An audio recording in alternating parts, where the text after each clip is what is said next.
My first thought was, I have cancer and I'm gonna die. And I was so scared, I was just crying. Morgan Ross was just 21 when she was diagnosed with ovarian cancer. So this thought was brought to my mind, and it was, if you are going to die from this, who would come to your funeral? Because what have you done to impact anybody? Or what have you done to impact this world in any way? Morgan had strayed far from her Christian upbringing. While she knew her mom and dad loved her, she felt their rules were strict and confining. I couldn't have my cell phone past a certain time at night. I wasn't able to watch TV past a certain time. And I thought all of this was really unfair. I often compared my life with my friends' lives, and they didn't have all these rules. At this point, I didn't really have a relationship with God. Well, I most certainly believed in God. I believed in Jesus, but I didn't spend time with him. Morgan rebelled at 17 when she began hanging out with friends who would drink and party throughout the week. Drinking gave me, I guess, confidence. I got a lot of attention, and I really liked having all the attention and just going out and meeting new people. Morgan would spend the first 3 years after high school living at home, working odd jobs and partying. Then at 21, she moved an hour away to attend Columbus State Community College. No longer under her parents' oversight, she took her rebellion to another level, working at a bar and drinking even more. She also met a guy she was convinced she would one day marry. Her grades, relationships, everything in her life began falling apart. And as a result of my drinking, there were many areas of my life that were very chaotic. My roommates, I was getting in arguments with them. My relationship with my family wasn't great.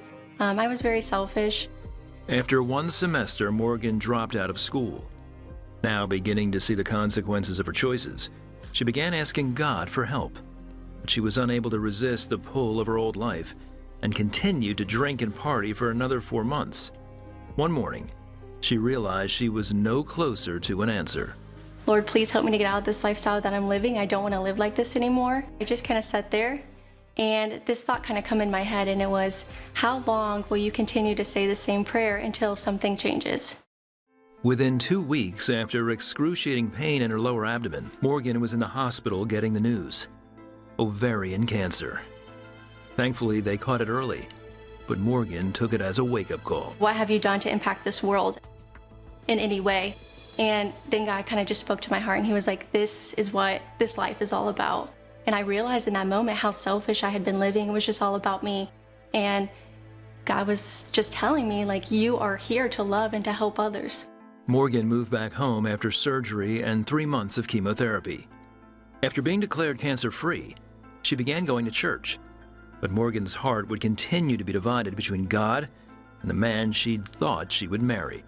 The idea of letting go of this relationship was really hard. I truly loved him, and he had been so supportive to me throughout my cancer diagnosis. And so I thought, Lord, I don't want to get out of this relationship. I don't want to end this relationship. Can't I just do it both? I almost felt like a hypocrite, almost like I would live Monday through Thursday talking with the Lord and spending time with the Lord, and then on the weekend I was still making time for this boyfriend and doing the things that he wanted to do.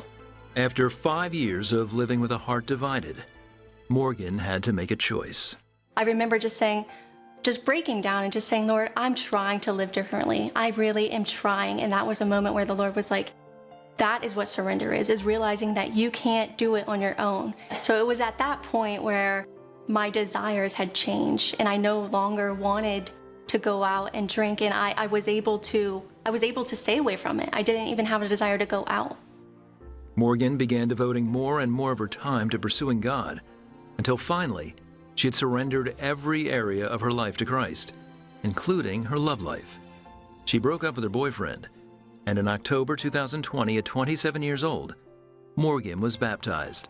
It felt so good to not live this double lifestyle, to just be fully committed to the Lord, and just the joy and the peace that he gave me, just knowing that God fulfills all these needs and these desires that I have in my heart, and I don't need to search for it in drinking or being out. I just felt a sense of freedom. Today, Morgan is a registered nurse. She hopes one day to be married, this time to a man who shares and understands her love for God and his unfailing mercy and grace.